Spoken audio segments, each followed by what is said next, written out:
কিছুদিন আগে আমার হাজব্যান্ড সাউথ আফ্রিকার জোহানেসবার্গ গিয়েছিল। সেখান থেকে আমাদের জন্য বড় একটা কাঁঠালের সাথে অনেকগুলো ফ্রুটস নিয়ে আসলো। আর কি কি আনলো তার সম্পূর্ণ ভিডিওটা দেখার পরে আপনারা বুঝতে পারবেন। আশা করি আপনাদের ভিডিও ভালো লাগবে। আর অনেক দিন পর আপনাদের সামনে একটা নতুন ভিডিও নিয়ে হাজির হলাম। আসসালামু আলাইকুম, আমি শারমিন রিমা। দেশ এবং দেশের বাইরে যেখান থেকে আমার ভিডিওগুলো দেখছেন, আশা করছি ভালো আছেন এবং সুস্থ আছেন। তো কিছুদিন আগে আমার হাজব্যান্ড গিয়েছিল সাউথ আফ্রিকার জোহানেসবার্গে। যে দেখতেই পাচ্ছেন আমি ব্যাগগুলো আনপ্যাক করতেছি। সেই যে ব্যাগে করে বড় একটা কাঁঠাল নিয়ে আসলো। কাঁঠালটা দেখে তো আমি পুরাই আশ্চর্য হয়ে গিয়েছি, কারণ এখানে কাঁঠাল সচরাচর পাওয়া যায় না, এটা খুবই রেয়ার। তো কাঁঠালটা দেখার পরে তো আমি অনেকক্ষণ কাঁঠালটার দিকে তাকিয়েছিলাম আর তাকে জিজ্ঞেস করলাম, এত বড় কাঁঠাল তুমি কিভাবে পাইলা? তখন সে বলল, আল্লাহ, তুমি তো জানো না, ওইখানকার এরিয়াটা দেখলে তোমার মনে হবে যে পুরা বাংলাদেশ, ছোট একটা মিনি বাংলাদেশের মতো।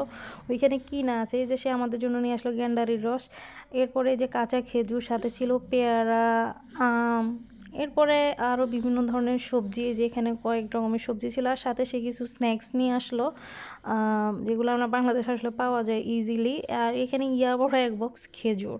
তো মূলত ভিডিওগুলো আমার অনেক আগেরই করা ছিল, যেটা আমি এখন আপনাদের সাথে শেয়ার করব। তো এই যে সাথে একটা তরমুজও ছিল, যেটা আমি অলরেডি কেটে রেখেছি অর্ধেকের মতো। আর এখানে আমি এখন রান্নাবান্না শুরু করে দিব। এই যে এখানে আমি সব রান্নার জন্য কাটাকুটি করে রাখলাম। আর এখানে এই যে অনেকগুলো ডিম রান্না করব। চিন্তা করবেন যে এতগুলো ডিম কেন রান্না করতেছি, তার একটাই কারণ এটা আমার রোজার সময়ের ভিডিও। আর যেহেতু আমাদের পাশে ব্যাচেলররা থাকে, তো ওই দিন আসলে আমি তাদের জন্য ডিম ভুনা করেছিলাম, যার কারণে এখানে এতগুলো ডিম ছিল। তো তারপরে এই যে আমি রান্নায় লেগে গেলাম। পেঁয়াজগুলোকে সুন্দরভাবে আমি তেলের মধ্যে কষিয়ে নিলাম, সাথে যা যা মশলা দেওয়া দিয়ে দিলাম।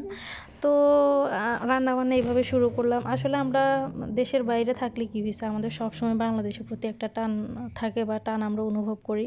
আমরা বাঙালি, বাংলাদেশকে আমরা ভালোবাসি। তো আমরা পৃথিবীর যেখানে থাকি না কেন, যে প্রান্তে থাকি না কেন, বাংলাদেশকে আমরা সবসময় মিস করি। আর সবচাইতে বেশি মিস করি আমরা বাংলা খাবারকে।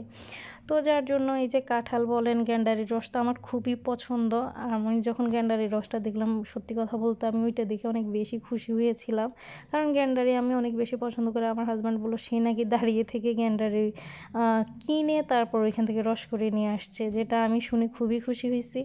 আর আমার এই ভিডিওটা ছিল রোজার মাসে। এই যে এখানে এই খিচুড়ি, তারপরে ডিম ভুনা, পেঁয়াজি, অনেক কিছু ছিল। ভিডিওগুলো আমার অনেক আগে করা ছিল, যেটা আমি আপনাদের সাথে শেয়ার করি নাই। তো চিন্তা করলাম যে আজকে ভিডিওটা করেই ফেলে আপনাদের সাথে শেয়ার করেই দিই।